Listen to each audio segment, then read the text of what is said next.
பாஜக எதிர்ப்பு தான் ரொம்ப முக்கியம். அந்த வேலைய நாங்க ரொம்ப நல்லா பண்ணிட்டு இருக்கோம் அப்படின்ற விஷயத்த பதிவு பண்றீங்க. இப்ப என்னோட ஞாபகம் என்னன்னா 2020, 21 ஆண்டுகள்ல அந்த காலகட்டத்தில பார்த்தோம்னா, திமுக ரொம்ப ஆக்டிவா செயல்பட்டாங்க. அதுவும் குறிப்பா நீட் அப்படின்ற இஷ்யூவ ரொம்ப ஸ்ட்ராங்கா கையில எடுத்து செயல்பட்டாங்க. ம். இப்ப நீட் விலக்கு இன்னும் வாங்கல. ஆனா இந்த 5 வருஷம் திமுக நீட் விலக்குக்காக என்னெல்லாம் பண்ணியிருக்காங்க அப்படின்னு பார்த்தா, பெருசா எதுவும் நடந்த மாரி இல்ல. 21 அந்த காலகட்டத்தில பார்க்கும்போது அதுதான் இஷ்யூ மாரி பேசுனாங்க. இன்னைக்கு பெருசா அத பத்தி பேசல.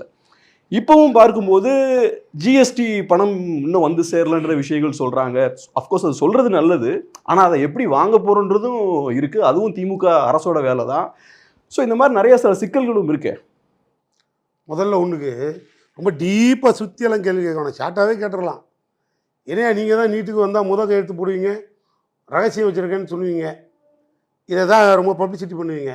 அங்க எதுவுமே மறக்க மாட்டோமே. அதில மாற்று கருத்துக்கே வேலை இல்ல. அது தவறும் இல்லையே. ஓப்பனா தானே சொல்லிட்டோம். ஆட்சிக்கு வந்தோம். கையெழுத்து நீட்டு ரத்துன்னு தான் கையெழுத்து போட்டோம். எதில போட்டோம்? எங்க அதிகாரம் தமிழ்நாடு சட்டமன்றத்தில தீர்மானம் போட்டு நீட்டு ரத்துன்னு கையெழுத்து போடுறது தான் எங்க அதிகாரம். அது தமிழ்நாட்டு மக்களுக்கு தெரியும். தமிழ்நாடு திமுகவோட உணர்வுகளும் புரியும். கொடுத்த வாக்குறுதியை நாங்கள் கையெழுத்துலேயே தீர்மானம் போட்டு ரத்துன்னு தூக்கி விட்டறிஞ்சிட்டோம். அதை எடுத்துகிட்டு போய் பெண்டிங்கில் போட்டு அதை செய்ய விடாமல் தடுத்த அந்த ஃப்ராடு யாருங்கிறது தான் பேச்சு. இதை தான் நாங்கள் அடையாளப்படுத்துகிறோம் எங்கள் பாணியில். அது யாருன்னு எல்லாருக்கும் தெரியும். அப்புறம் நாங்கள் எதை மறைக்கிறோம், எதில் அதில் நாங்கள் இப்போ சொல்லிவிட்டு வாக்குறுதியை நிறைவேற்றாமல் இருக்கோம், இன்னும் ஒரு 10 வாக்குறுதிகளை நிறைவேற்றலை, இப்படி ஒரு கேள்வி கேட்டிங்கன்னா ஓப்பனாகவே பதில் சொல்கிறேன். 10 வாக்குறுதி நிறைவேற்றலை. ஆமாம் நிறைவேற்றலை. என்ன காரணம்? ஒன்றிய அரசை இங்கேருந்து இருக்க எதிர்கட்சி தலைவர் எடப்பாடி போய் உட்கார்ந்து எந்த ஃபண்டும் இங்கே திரும்பி கொடுத்துடாதீங்க, கொடுத்தா எல்லா வாக்குறுதியும் ஃபில் பண்ணிவிடுவாங்க, ஃபில் பண்ணிவிட்டா அப்புறம் திரும்பி அவங்க தான் ஆட்சிக்கு வருவாங்க, நமக்கு என்ன வேலை? அதால் இங்கே நல்லது செய்யலைனாலும் நல்லது நடக்க விடாமல் எதிர்கட்சி தலைவர் எடப்பாடி பழனிசாமி பார்த்துக்கிறாருன்னு பகிரங்கமாக குற்றச்சாட்டு வைக்கிறேன். எங்கள் வாக்குறுதியில் ஒரு 4 நிறைவேற்றலைன்னா காரணம் ஃபினான்ஷியல் கண்டிஷன் சார். இப்போ நிரந்தர ஓய்வூதியம் கேட்குறாங்க, அத்தனை போஸ்டிங் கன்ஃபார்ம் பண்ணி கேட்குறாங்க. இதெல்லாம் என்ன காரணம்? Financial position.